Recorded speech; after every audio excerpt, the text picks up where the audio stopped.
Our next speaker will inspire us on the power of authenticity. She is someone who played and still plays a pivotal role in my own success and the birth of Inspire Me. And due to her being her authentic self, it's allowed me to be my authentic self and start my journey as an entrepreneur and open Inspire Me this time last year. ICF Master Certified Coach Maria Quigley, Director and co-founder of Empower World, has over 22 years of international experience in coaching and training. It's an absolute honor to welcome her to the stage today. I never stop learning from her wisdom. Marie. I'm not sure I'm going to stand up to that introduction, Elizabeth. Thank you so much. I'm glad I'm in the right place, because about half an hour ago I was standing in the W Hotel asking where the Doha Women's Forum was. So I'm just checking. You are here to learn about authenticity, right? Just show me raise your hands to show me. Fantastic. I am finally in the right place. Pay attention, Marie. Thank you to Conchita and her fabulous team for inviting me here today. I'm very excited to be with you. So, let's see if this is working. Not moving. Do I have to do anything to move this? Great, thank you. As Elizabeth said, I have a number of globally recognized certifications that are part of who I am, but really those, although I've worked hard to get them, they're really just a part of the human being that's standing in front of you today. As well as all that, I'm a wife and a mother of 3 amazing children. I'm a daughter. I'm the oldest of 4 children. I'm a friend. I love traveling. I've been an expat for eons, probably before some of you were born. And I've been through some amazing experiences in my life, and I've also been through some major challenges. And those scars and that beauty make me, just like you, all of us, who we are today. So let's talk about authenticity. Why on earth would I have a herd of raging buffaloes on the screen when I talk about authenticity? Well, come back with me 10 years ago as I was at a speaking event, trying to get on the stage. And in my imagination, all I could feel was it felt like there was a herd of raging buffaloes running towards me, trying to kill me, and I wanted to turn on my heels and walk out the door. You see, I have a debilitating fear of public speaking. And 10 years ago, it kept turning me round and moving me out of the building. And when I finally moved through those raging buffaloes, that's what I believed you looked like. I believed you were all pointing your fingers at me, saying, "Who are you to stand up there? What have you got to say that's important?" And you were laughing so loudly, it drowned me. And one day I did get past those raging buffaloes and stand on a crowd, probably of about 200 people, and I had a really important message to share that I was so passionate about sharing. But this is what happened. My body shut down in total fear, and I ended up passing out on the stage. How mortifying. I don't remember, but I was carried off the stage apparently, and an ambulance called, and I said, no, I don't need an ambulance. I just need to do some work on myself. I just need to recognize where this fear is coming from. And they say when the student is ready, the teacher appears. And the teacher appeared in the form of my little girl. And as I was licking my wounds and feeling sorry for myself and thinking I'd never ever get on stage again, I had to go and do my daily life of picking up my kids in school. And as I was picking her up from school, she wanted to bring a new friend that she'd made home for a play. So we agreed, and the new friend and the mum followed in their car, so we ended up getting to the house first. And I remember unlocking the front door and Tegan scooting on through, throwing her school bag down and bolting up towards the stairs. And I said, hang on a minute, Tegan, you need to pick your bag up.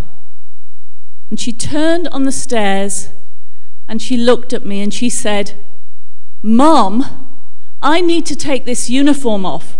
They need to know who I really am. And it stopped me in my tracks. And I looked at her and I saw how confident she was in who she was. And I knew it was a lesson I needed to learn. I felt so emotional when she shared that with me. And also so proud. I still feel emotional when I think about it. And I was so proud of her. So she scooted on up the stairs, and a few minutes later she sprang down in her purple tutu with her silver crown and silver slippers and opened the door to her friend. And I knew I had to tap into that kind of courage that we all come to the earth with.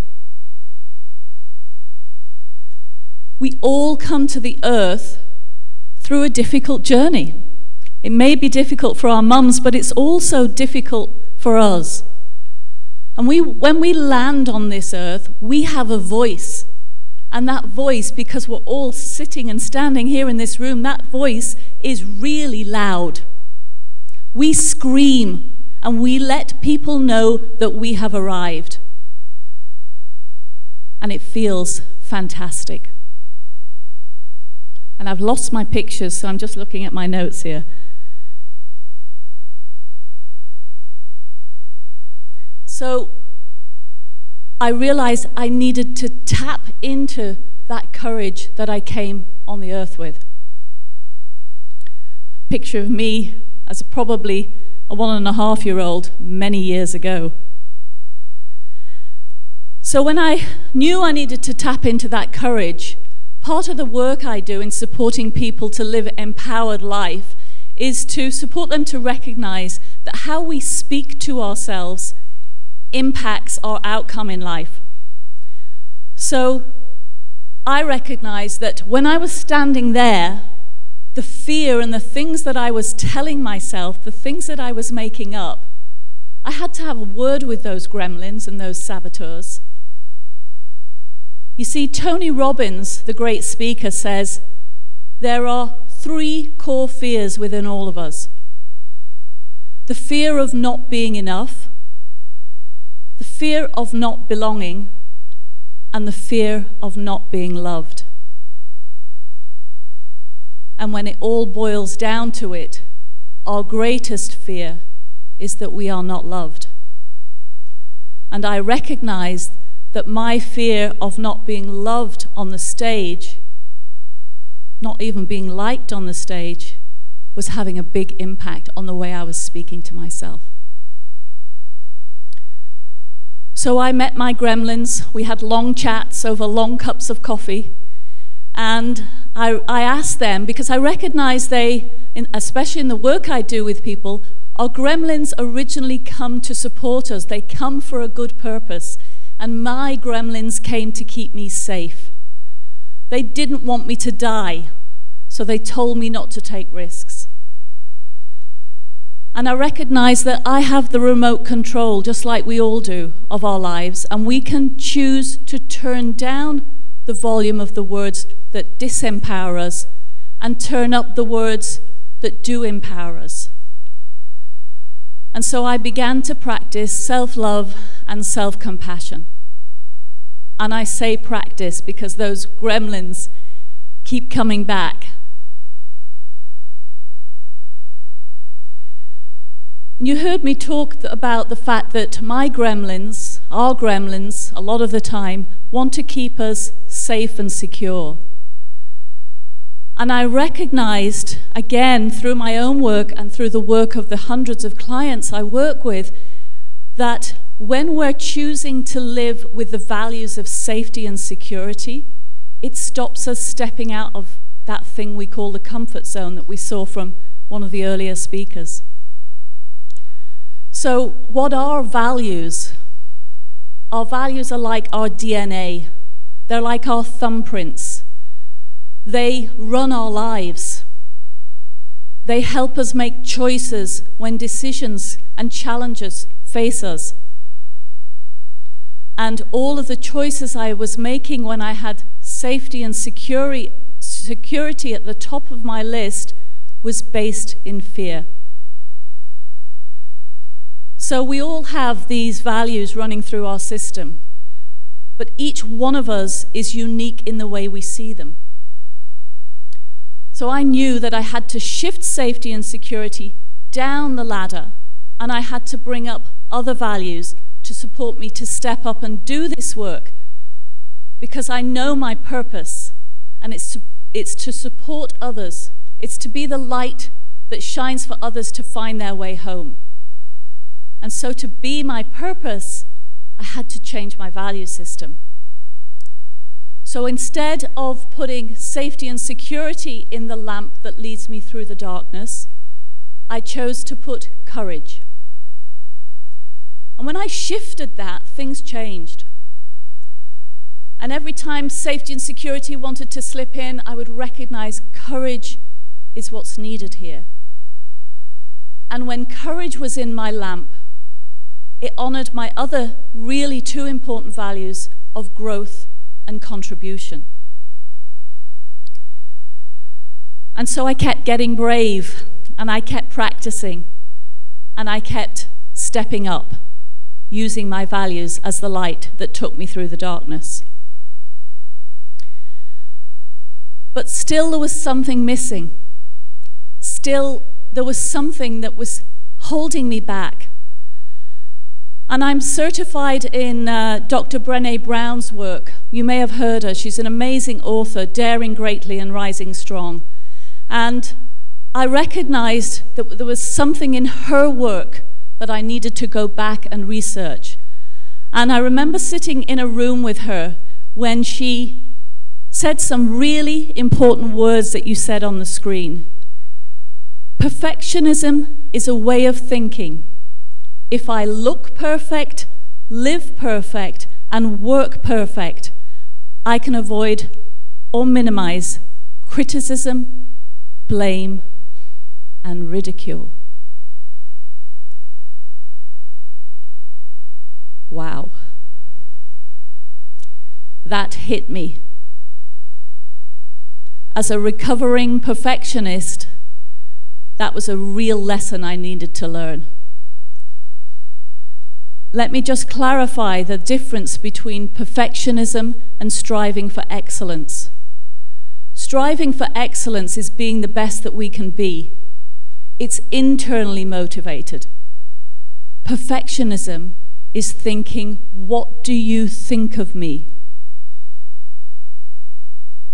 And so I needed to work on letting go of perfectionism and cultivating a practice of being enough. So I practiced, and I practiced. And one thing I know when we're being authentic is that we need to step into trust. Trust changes our reality.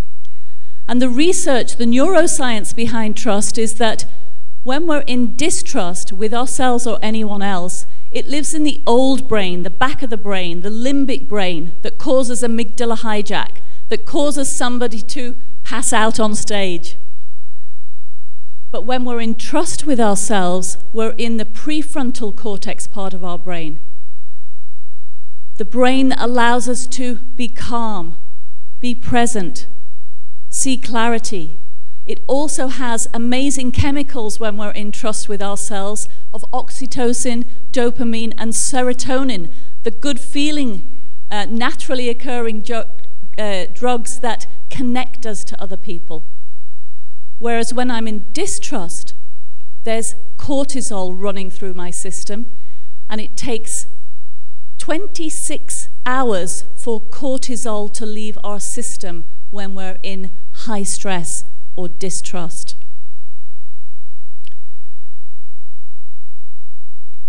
I believe over the last few minutes you'll have heard me say the word practice. Practice. Practice. Well, that's because I believe authenticity is a daily practice, a conscious choice of how we want to live, a choice to be honest with ourselves, and a choice to let ourselves be seen.